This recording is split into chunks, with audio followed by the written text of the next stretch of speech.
April 16th, 2000, 9 p.m.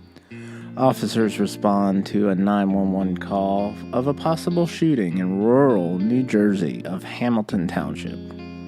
Being a small town, when responding officers arrive on scene, they recognize the callers as Susan Gigliotti and her mother, Ruth Jones, with a third woman standing with them. The third woman would be Sue McKenzie. Welcome to the Campfire. Grab your s'mores and grab a seat around the fire. I am your host, Kevin. This is the Campfire Crime Chronicles, a true crime podcast. Thanks for joining me tonight as we gather around the fire and we get into the case of Joe Gigliotti.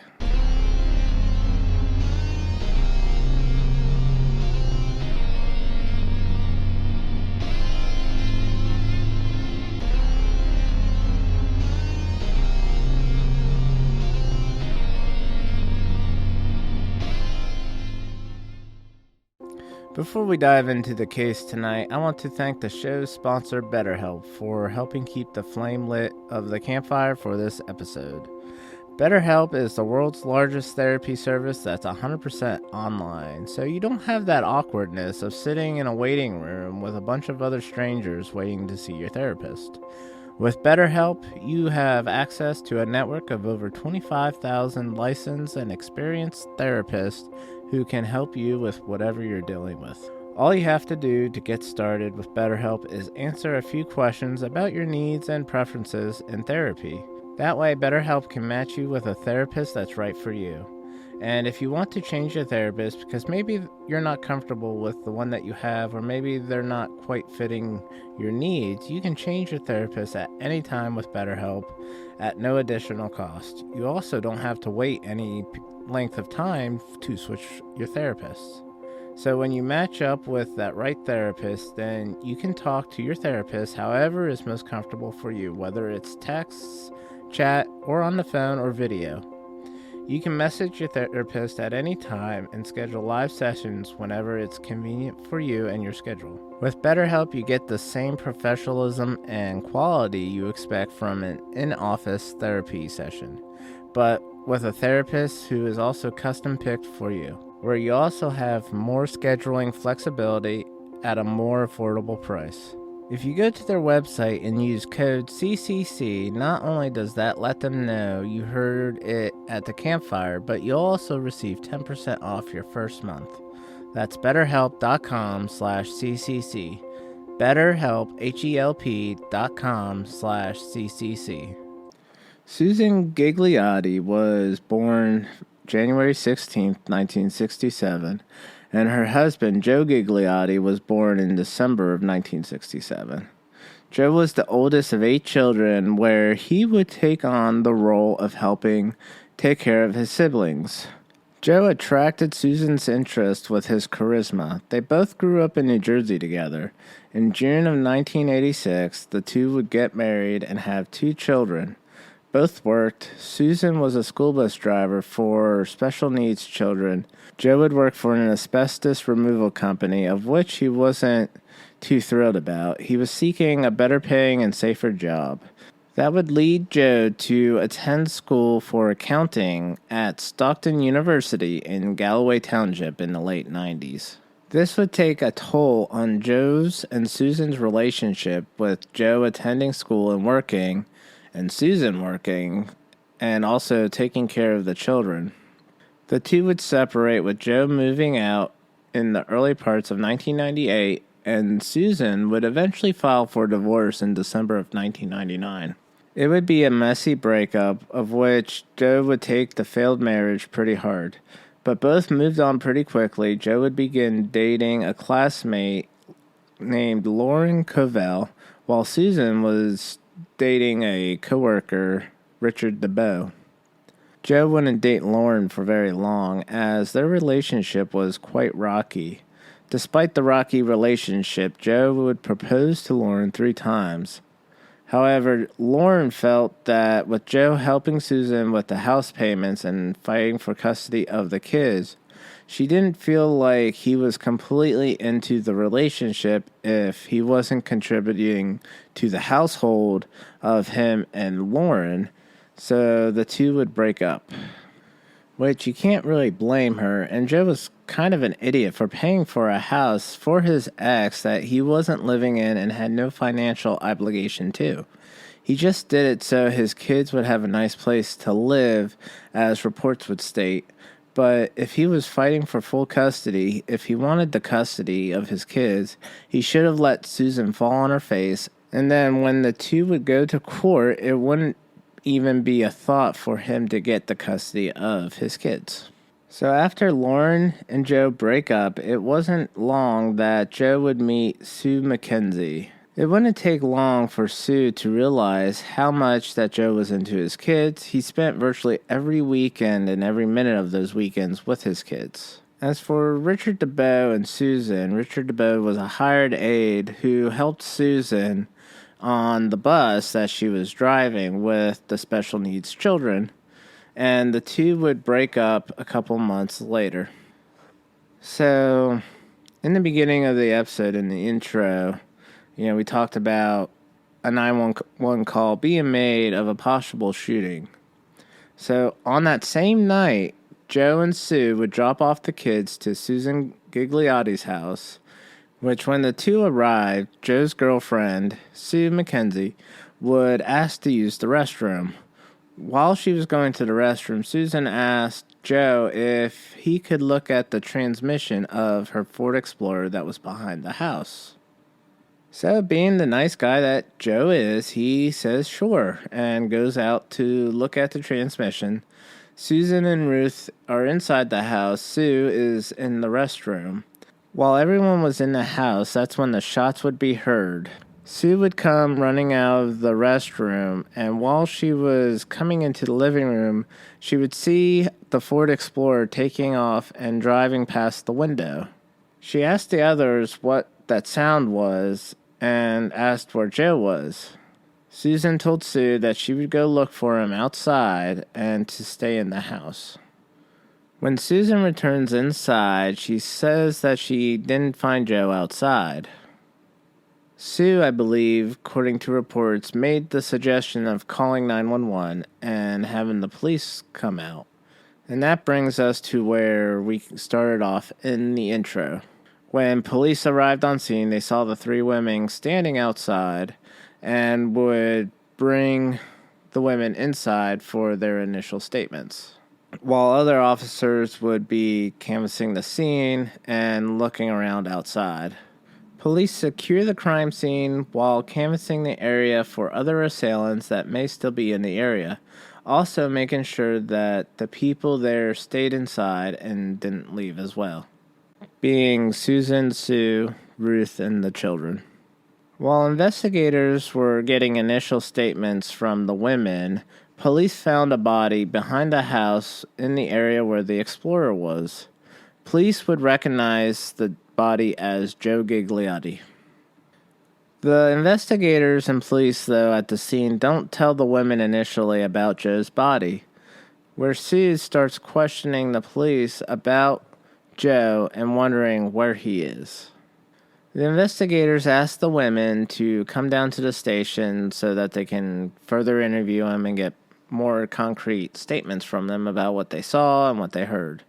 So Sue calls Joe's father and asks them about picking up the children because of what's going on, which at this point, she's still not 100% sure what's going on. She just tells Joe's father that Joe is gone and they're going back to the police station. So that's when Joe's father comes to pick up the children. Once the women leave the house, investigators process the scene. Joe was shot several times, according to the medical examiner, once under the arm and at least 2 in the chest. No shell casings would be found, and police would believe that a revolver was used. Once at the police station, Susan would tell police that she believed it was a carjacking. Police, though, wouldn't believe that a carjacking would be the likely scenario here, as the location of the house, it was a bit out of the way and in a secluded area. It would take someone quite a bit of time to drive out there, not be seen, and take the car without being caught or seen. Police would put a bolo out on the Explorer with the person being armed and dangerous. Police in the neighboring town would report seeing the SUV at a train station. Investigators would arrive at the location of the SUV where it would be unlocked and the keys would still be in it. A white male was seen going into the police station, but at the time in 2000, the train station didn't have any kind of surveillance equipment. Police would process the Explorer but would come up empty. Whoever took the Explorer wiped it down and cleaned it off as to leave no evidence to trace it back to them. With the Explorer not turning up any solid leads, investigators would turn back to the witnesses. Detectives would interview Joe's girlfriend, Sue, where when they told her that Joe had been killed, she was quite confused and very upset of the news and was in total shock. While Sue and Joe were together, Sue knew very little of the ex-wife, Susan, and would only meet Susan for the first time that night.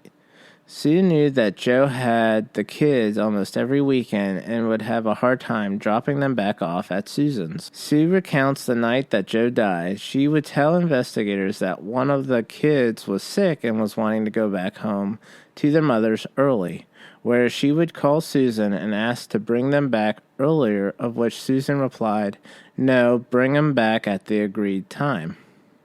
That evening, when Joe and Sue would drop off the kids, Sue asked to use the restroom, and while she was in there, she would hear a few bangs and would go out to see what it was and ask the others if they heard it also. When she came out of the restroom, that's when she saw a car drive by the window. She would then tell investigators that she was going to go outside to see what happened, and Susan stopped her at the door and said that she would go out and check. Susan goes outside and then a couple minutes later comes back in and says that she couldn't find Joe.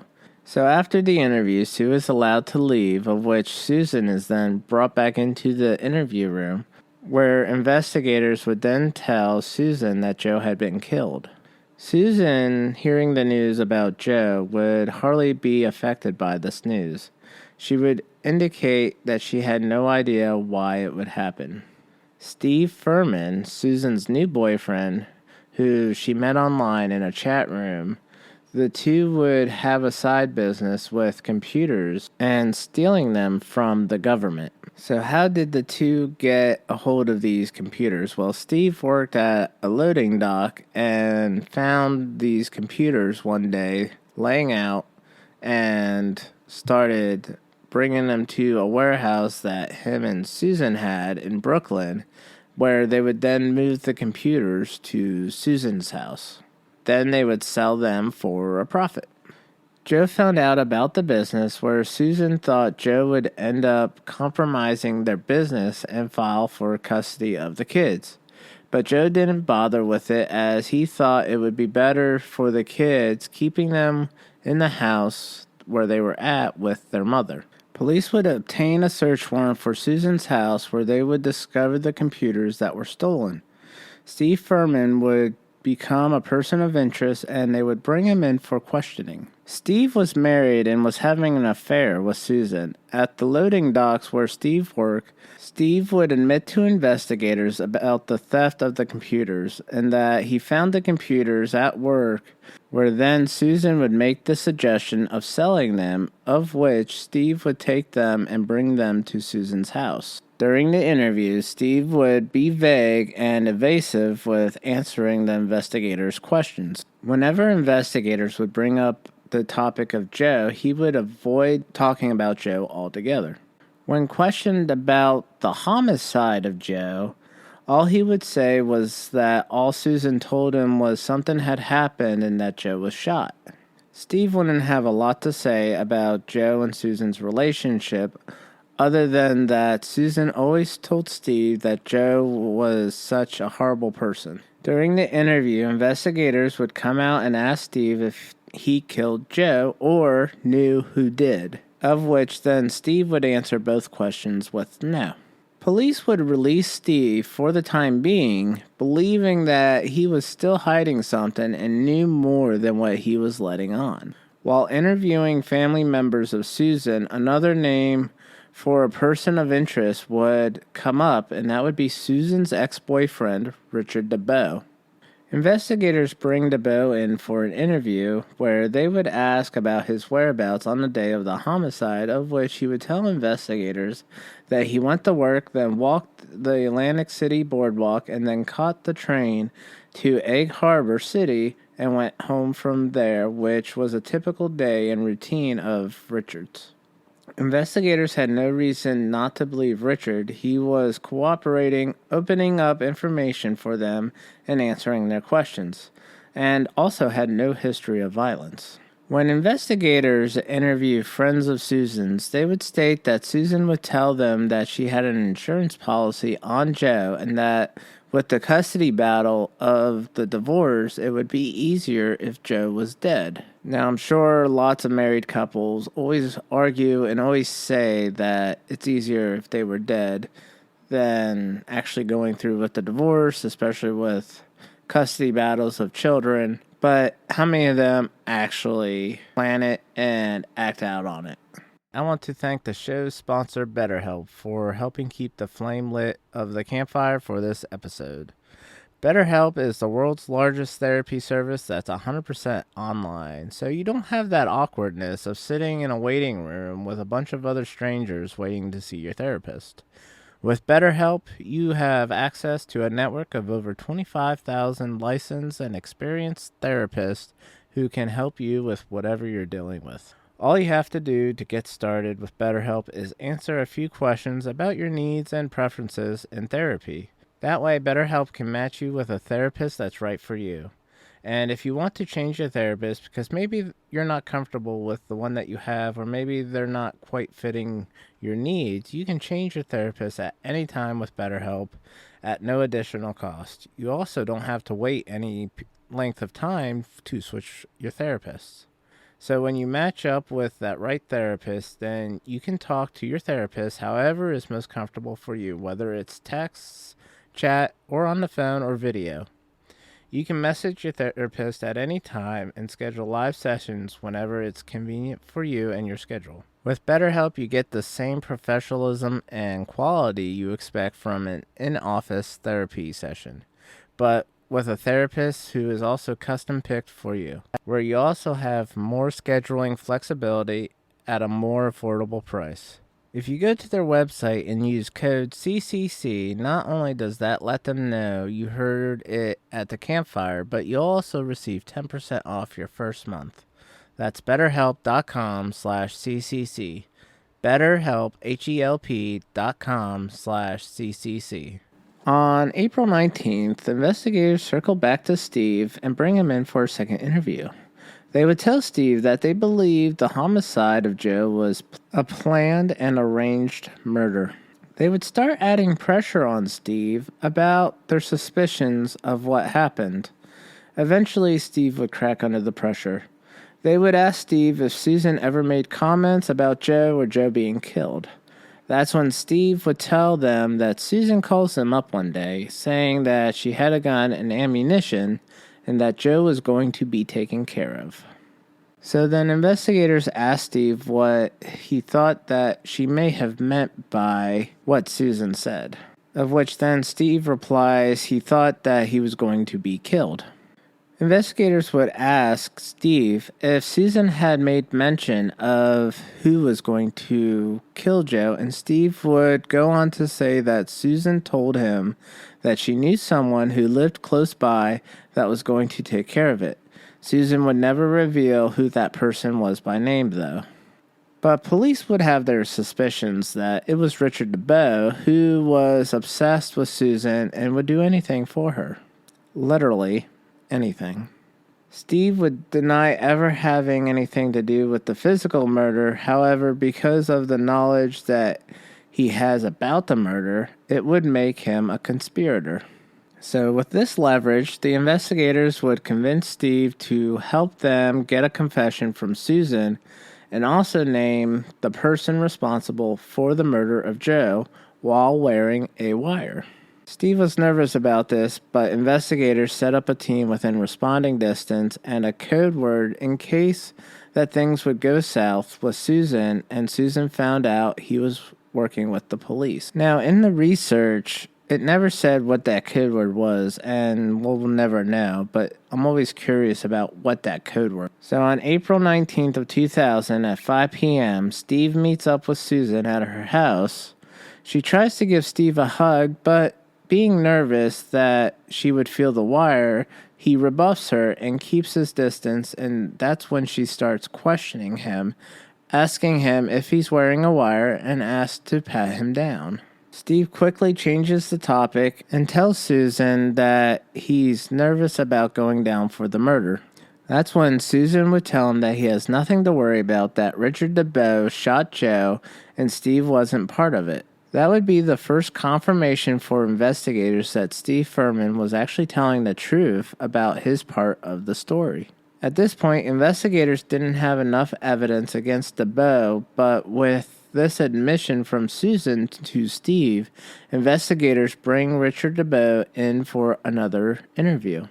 So, we remember Richard DeBeau's alibi in Atlantic City.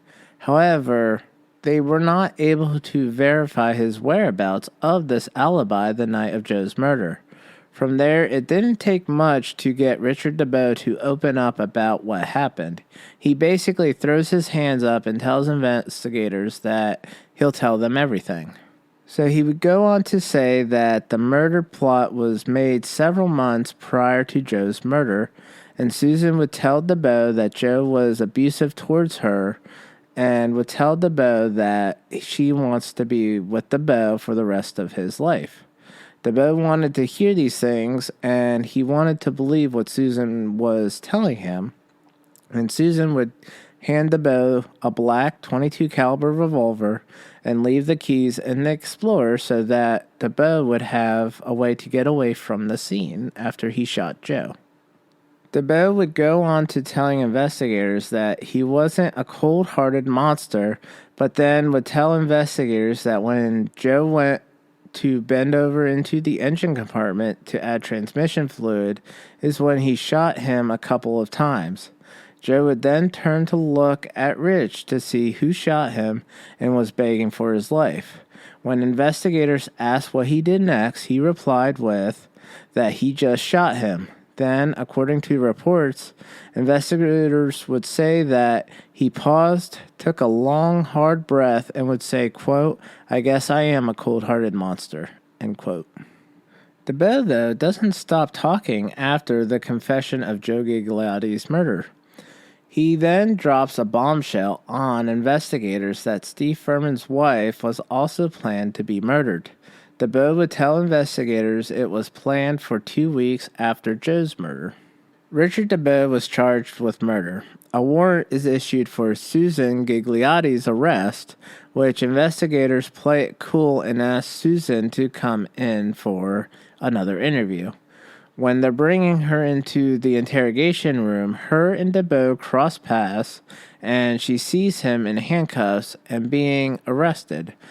That's when Richard tells Susan that he told them everything, and Susan reportedly told DeBeau, "You idiot, I told you to keep your mouth shut," end quote. But Richard obviously talked and told investigators everything, and DeBeau said that it was too late, that they were both going down for the murder. The reason for the planned murder of Steve Furman's wife was Susan wanted to be with Steve. Investigators initially filed charges against Steve Furman for the computer thefts and the conspiracy of Joe's murder. However, investigators would drop the conspiracy charge since he fully cooperated with police and he played a huge role in the case being solved. In March of 2002, the case goes on trial. Both Steve Furman and Richard DeBeau both turned on Susan. On March 21st, the jury would deliberate only for 90 minutes before coming out with a verdict. Susan Gigliotti was convicted of first-degree murder, first-degree conspiracy to commit murder, second and third-degree weapons charges, and third-degree receipt of stolen property. She would receive life in prison with the eligibility of parole after 30 years, plus 10 years consecutive sentence of the conspiracy convictions.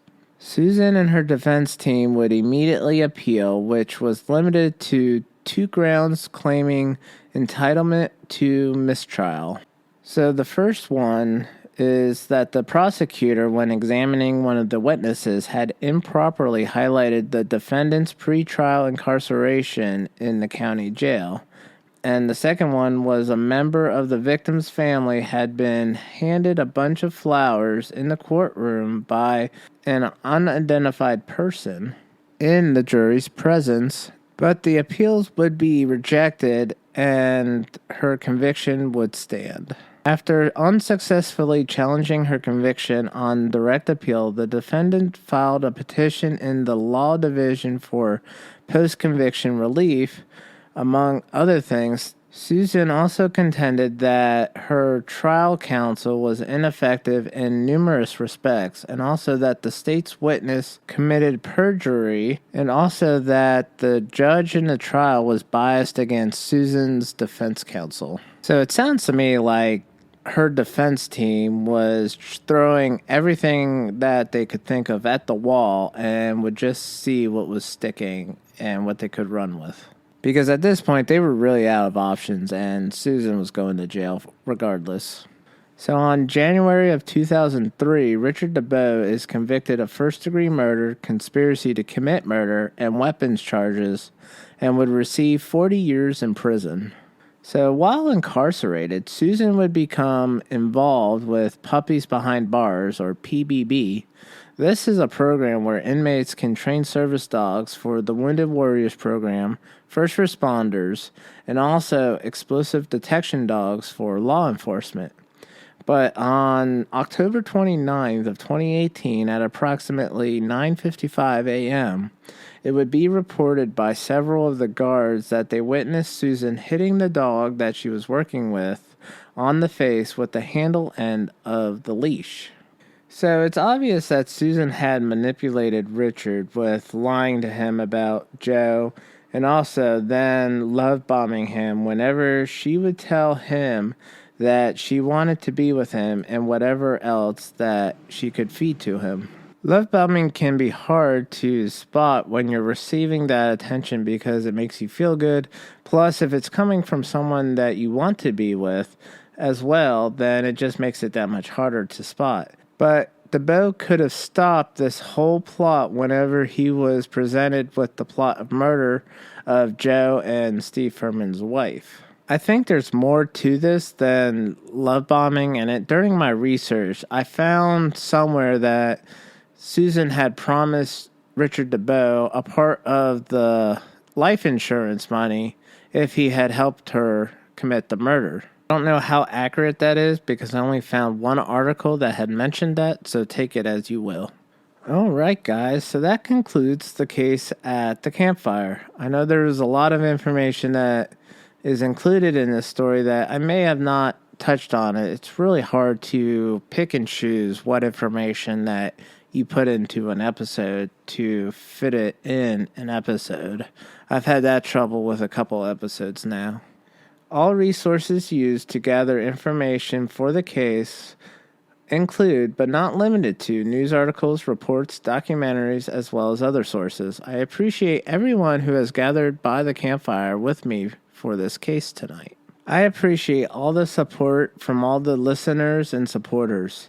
The best way you can support the show is by telling everyone that you know, friends and family, coworkers, about the show and to listen and to give it a shot. And if you like the show, give it a 5-star rating on whatever podcast device that you're listening on. And if you'd like to listen to ad-free shows and get bonus episodes as well as shout-outs on the podcast during the most recent episodes, then sign up and join me over at the Bonfire.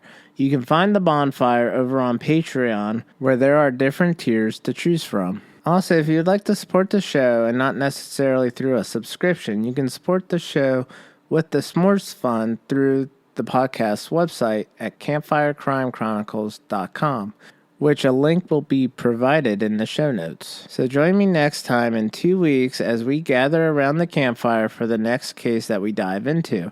And remember to sleep with one eye open. This is the Campfire Crime Chronicles, a true crime podcast.